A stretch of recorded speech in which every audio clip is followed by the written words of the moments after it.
Hey there, Willowbrook, and thanks so much for doing our daily Devo. Today we are in 2 Corinthians chapter 10. And I actually read this chapter yesterday, kind of preparing to sit with you today.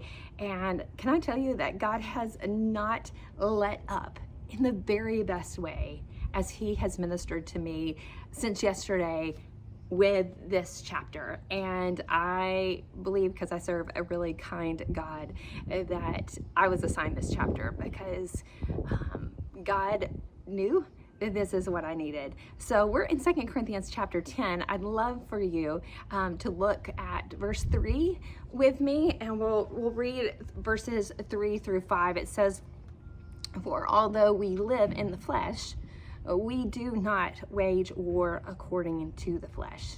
Since the weapons of our warfare are not of the flesh, but are powerful through God for demolition of strongholds. We demolish arguments and every proud thing that is raised up against the knowledge of God, and we take every thought captive to obey Christ." So this summer, I was hurt. I mean, not physically hurt, but I was emotionally and I would even say spiritually hurt this summer. And I didn't like it. I felt all the feelings. I felt hurt and I felt sad. I felt angry. And there reached a point that I kind of started feeling bitter. I mean, I knew it. I knew that I was experiencing bitterness. And so I went to a mentor and I actually said, like, I feel bitter and I don't want to feel bitter. And I began bringing this to God because I knew that I did not want the enemy to have a stronghold in my life, but I also knew that I could not seem to quite get over it. I mean, I was just really, really hurt.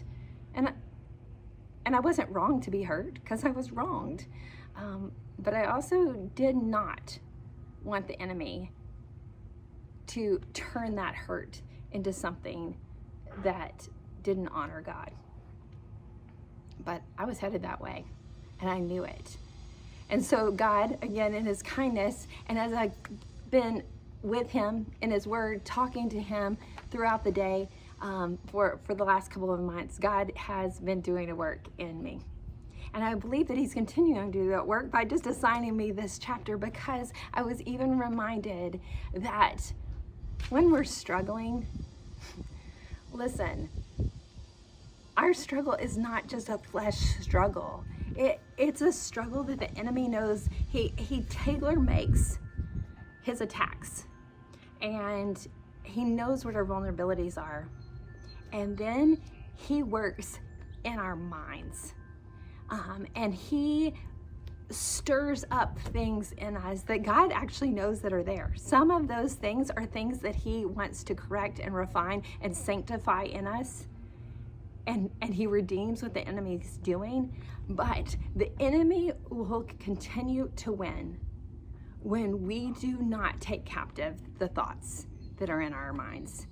And listen, it's not wrong to have thoughts when you've been hurt, but it is wrong if we do not surrender to God and let Him do what He's doing.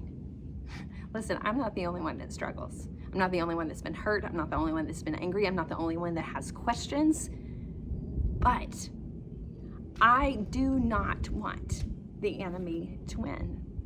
And so God has invited me in to the next place of surrender, for Him to heal hurts, and for my mind to no longer allow the enemy to put arguments in my mind or to stir up pride in my flesh, but for me to experience victory because I have once again brought it before the Lord and let Him kindly remind me and show me the tools and the weapons that I get to use to walk as a person of victory, His child that walks in victory. So today, listen, I am certain that you've got something that you're struggling with. You're questioning, you're confused, maybe you're hurt, maybe you're angry.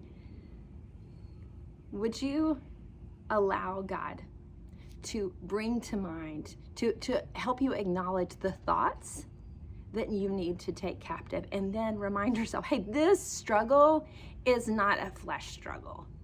This is a spiritual struggle, and that's exactly what so many of the things that we're dealing with is. But when we don't acknowledge that, the enemy continues to go after our vulnerable places. I don't want to be a person that doesn't walk in all the victory and abundance that is mine in the name of Jesus, the inheritance that is mine because I've been saved and rescued by the work of Jesus on the cross and by his resurrection. Would you claim that with me today too?